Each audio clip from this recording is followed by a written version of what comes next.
Saudara-saudara yang dikasihi di dalam Kristus, saya percaya kita sebagai orang percaya ini bukan hanya sekedar didoakan, tetapi Tuhan juga memanggil kita untuk mendoakan orang lain.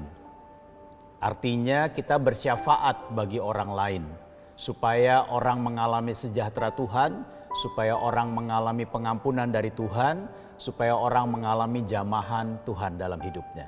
Saudara, di dalam Alkitab ada satu orang yang setelah saya renungkan, dia merupakan seorang pendoa syafaat sejati. Dia bukan hanya seorang nabi, dia bukan hanya seorang hakim bagi Israel, bagi Yehuda, bagi bangsa yang dipilih oleh Tuhan. Tetapi dia juga adalah seorang pendoa syafaat sejati. Mari kita lihat bersama-sama di dalam 1 Samuel pasal 12 ayat 1 sampai dengan 25. Saya akan bacakan ayat 20, 22 sampai dengan 24 saja. Dan berkatalah Samuel kepada bangsa itu, jangan takut, memang kamu telah melakukan segala kejahatan ini, tetapi janganlah berhenti mengikuti Tuhan, melainkan beribadahlah kepada Tuhan dengan segenap hatimu. Sebab Tuhan tidak akan membuang umatnya, sebab namanya yang besar. Bukankah Tuhan telah berkenan untuk membuat kamu menjadi umatnya? Mengenai aku, jauhlah daripadaku untuk berdosa kepada Tuhan dengan berhenti mendoakan kamu. Aku akan mengajarkan kepadamu jalan yang baik dan lurus.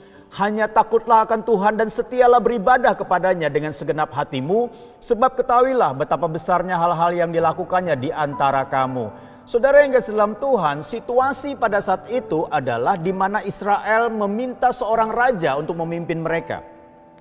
Secara tidak langsung mereka menolak kepemimpinan yang telah ditetapkan oleh Tuhan. Bahkan mereka menolak juga Samuel sebagai pemimpin mereka. Dan mereka meminta raja.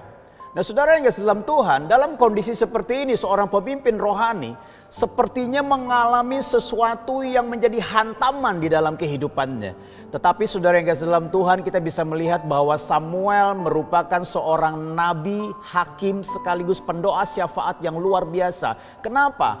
Karena ada 3 hal yang saya temukan, yaitu yang pertama adalah dia membangkitkan harapan kepada bangsa Israel yang sedang bersalah di hadapan Tuhan.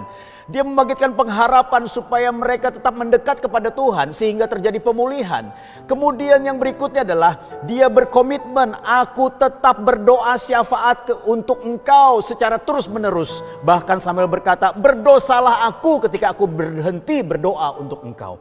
Saudara yang kasih dalam Tuhan, ini merupakan hati yang besar dan luar biasa di hadapan Tuhan untuk memperjuangkan supaya bangsa Israel, bangsa pilihan Allah, mengalami jamahan, lawatan, pengampunan dan belas kasihan Tuhan. Dan yang ketiga, dia katakan dia mengajarkan jalan kebenaran di dalam segala apapun yang dia ucapkan kepada bangsa ini, walaupun bangsa ini sudah menolaknya. Saudara, kalau kita bisa melihat di sini, inilah teladan pendoa syafaat sejati yang diberikan melalui kehidupan pribadi Samuel. Kiranya ini menjadi berkat bagi kita. Tuhan Yesus memberkati.